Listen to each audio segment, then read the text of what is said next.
Robert Redford has long been one of Hollywood's biggest stars, with his performances gathering him many accolades over the years, and his movies often being very successful with audiences all over the world. Of course, with a career that has spanned almost 70 years, it can be hard to narrow down what films of his you should watch first. That's why today, we're going to be looking at the top 10 Robert Redford movies of all time.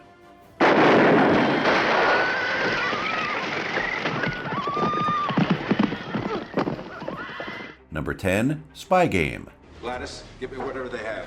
I have to go for Folger's office. I'm aware of that. I also need info on an outfit of ours in the Penghu Islands. This turn-of-the-millennium thriller, directed by Tony Scott, would give Redford a chance to flex his acting muscles against someone often considered to be a modern-day version of him in Brad Pitt.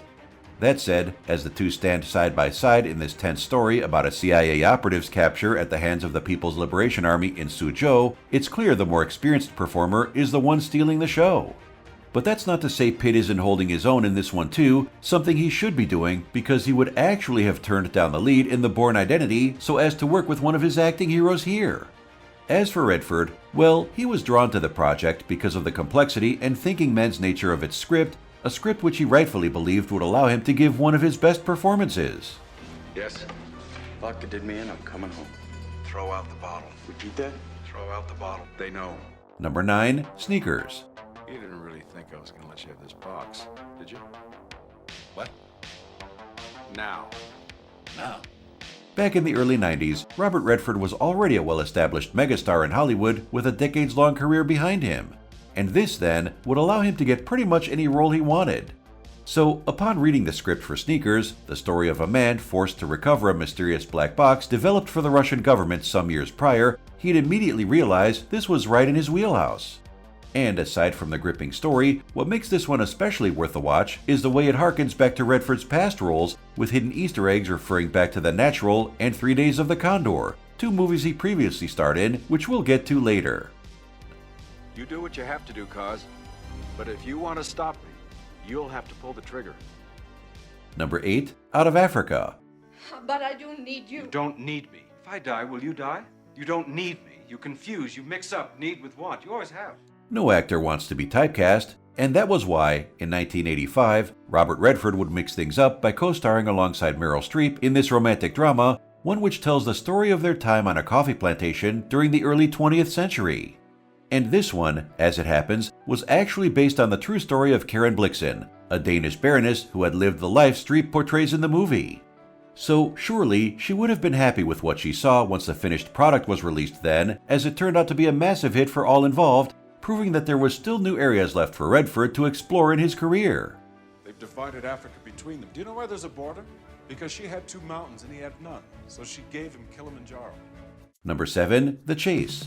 And I need a car. Bring me some clothes. Go find Jake and have him bring me a little money in a car. Baba. Come on.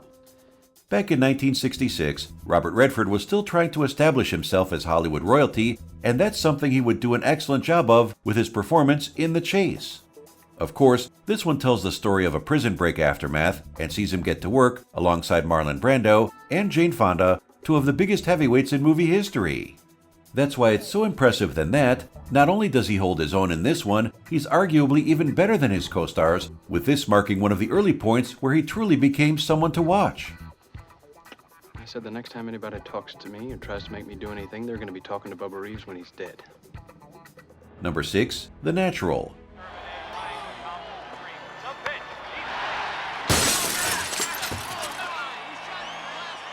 By 1984, Robert Redford's reputation as being one of the best actors alive was fully solidified when he took the role of Roy Hobbs in The Natural, the tale of a baseball player and his lengthy and successful career over the decades. But while this is based on a 1952 novel of the same name, certain changes were made during the adaptation process so as to improve things even further, with the writings of Homer being a particular influence and helping to add to the epic nature of the character's journey from lowly rookie to home run king.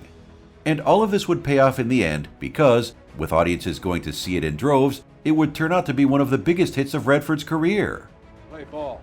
Not to be put to sleep by some 2-bit carny hypnotist. I won't do that. You're going down. It took me a long time to get here, Pop. I won't do it. Number 5, 3 Days of the Condor.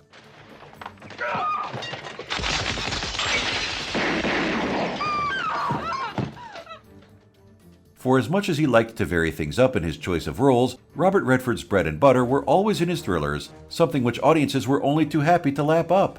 And amongst those thrillers, few rank higher than the brilliant 1975 film 3 Days of the Condor. Basing itself on the James Grady novel 6 Days of the Condor, the story shows us the unraveling of a CIA analyst's life as he starts to mirror that of a conspiratorial book he's been reading. But all this would have been for nothing, of course, were it not for Redford's fantastic performance as, throughout the movie's 2-hour-long runtime, he shows every ounce of panic and tension in his face as he tried to get to the bottom of what exactly is happening to him. Mystery stories in Arabic. Wait, what the hell is so important about oil fields? Number 4. Jeremiah Johnson.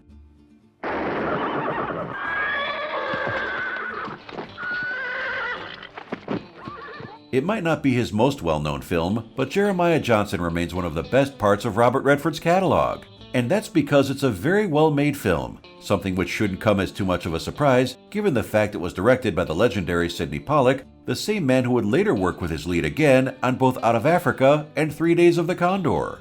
As for the story of this one, it's basically that of real-life mountain men of the same name whose tale had previously been told in the novel Crow Killer. So, taking this story of hardship and struggle and wringing every drop of pathos from it then, Redford would deliver a performance so good it actually led to him naming this his favorite of all his movies.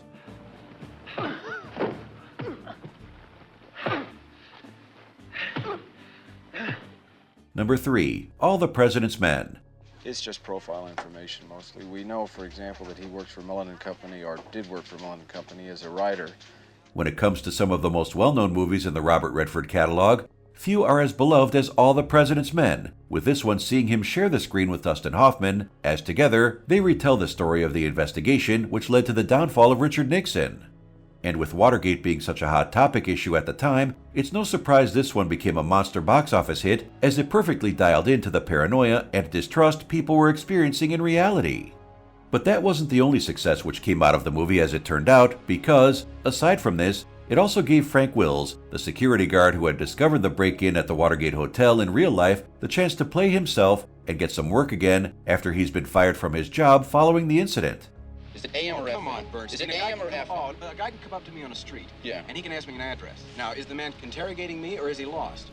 Number 2. Butch Cassidy and the Sundance Kid.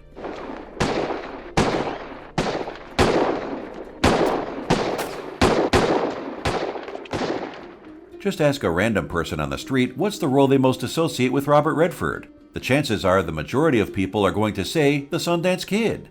And the reason for this is because, as one of the most beloved westerns of all time, the tale of Butch Cassidy and his partner in crime hit particularly hard when it was released in 1969. Of course, so much of this comes down to the excellent chemistry between Redford and his co-star, Paul Newman, with them playing the real-life outlaws to perfection and making it easy to fall in love with them as we follow their humble beginnings all the way to their likely bloody end. So successful was this one, in fact, that, years later, when Sterling Van Wagenen, the head of Redford's production company, was starting his own festival event, he'd name it after this character, giving birth to the now world-famous Sundance Film Festival. That's all I got.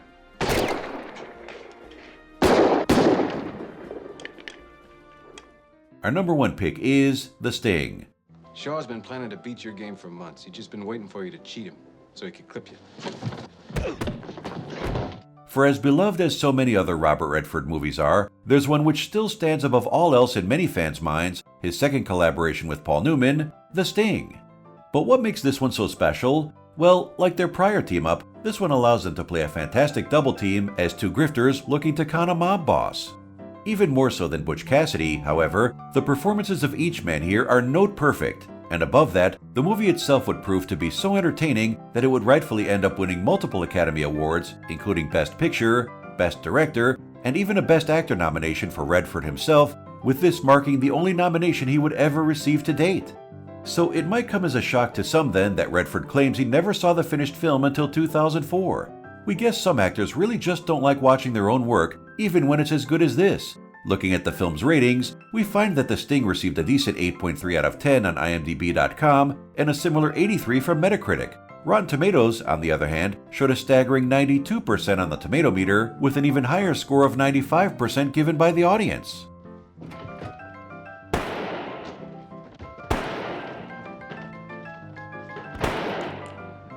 And there we have it, the top 10 Robert Redford movies of all time. No doubt you have your own list, so be sure to let us know in the comments below. Also, don't forget to subscribe to our channel and get alerted of our next video. We'll hope to see you soon.